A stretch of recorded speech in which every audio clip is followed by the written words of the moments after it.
नमस्कार।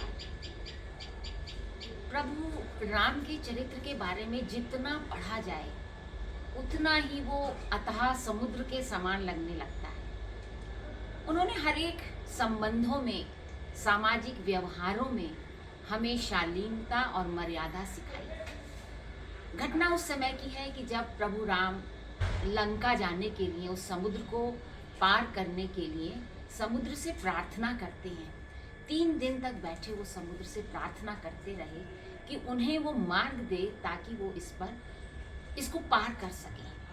क्योंकि उन्होंने हमें ये सिखाया कि अपनी शक्ति का प्रदर्शन करना तभी उपयुक्त है जब विनय से, आग्रह से, अनुनय से, प्रार्थना से आपका काम ना बने। इसलिए वो तो, जबकि वो प्रभु हैं, यदि वो चाहते तो एक बाण से वो समुद्र का सारा जल सोख सकते थे। कहते हैं कि एक बाण से प्रभु श्री राम करोड़ों समुद्रों का जल सोख सकते हैं। इतनी शक्ति और दर्प होने पर भी उन्होंने क्या कहा कि 3 दिवस तक पंथ मांगते रघुपति सिंधु किनारे, बैठे पढ़ते रहे छंद अनुनय के प्यारे प्यारे। 3 दिन तक उन्होंने कोई अपना बल नहीं दिखाया, बल्कि विनय पूर्वक वो समुद्र की प्रार्थना करते रहे। और उत्तर में जब एक नाद भी उठा नहीं सागर से, लेकिन सागर ने उनकी प्रार्थना को स्वीकार ही नहीं किया, कोई उत्तर नहीं दिया। तब उत्तर में जब एक नाद भी उठा नहीं सागर से, उठी अधीर धधक पौरुष की आग राम के शर से। तब श्री राम का जो संयम था वो टूटने लगा। उनका क्रोध, उनको बहुत क्रोध आया कि इतनी प्रार्थना करने के बाद भी समुद्र के ऊपर कोई प्रभाव नहीं पड़ रहा।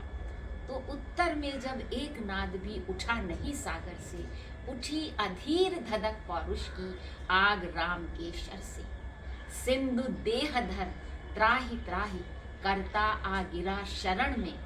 जब उन्होंने बल दिखाया तो सिंधु डर गया और त्राहि त्राहि करता हुआ उनके शरण में आ गया। और चरण पूज दासता ग्रहण की, बंधा मूढ़ बंधन में। इस प्रकार से उसने उनके चरणों की वंदना की, उनसे क्षमा मांगी और फिर उसने उनको वो तरीका बताया कि किस प्रकार से आप इस समुद्र पर पुल बना सकते हैं। तो इस घटना ने हमें ये सिखाया कि चाहे आप कितने बलशाली हों, यशस्वी हों, धनी हों, शिक्षित हों, मर्यादा कितना भी हो, किंतु यदि आप किसी से सहायता लेते हैं तो विनम्र होकर लीजिए, झुक कर लीजिए, उससे प्रार्थना कीजिए, उसको सम्मान दीजिए। और यदि जब आपकी बात का उस समय प्रभाव ना पड़े तभी आपको अपना बल दिखाना चाहिए, उससे पहले नहीं। तो ये थी वो छोटी सी घटना जो श्री राम के व्यक्तित्व से हमें ये सिखाती है। आज के लिए हम अपना वीडियो यहीं समाप्त करते हैं। नमस्कार।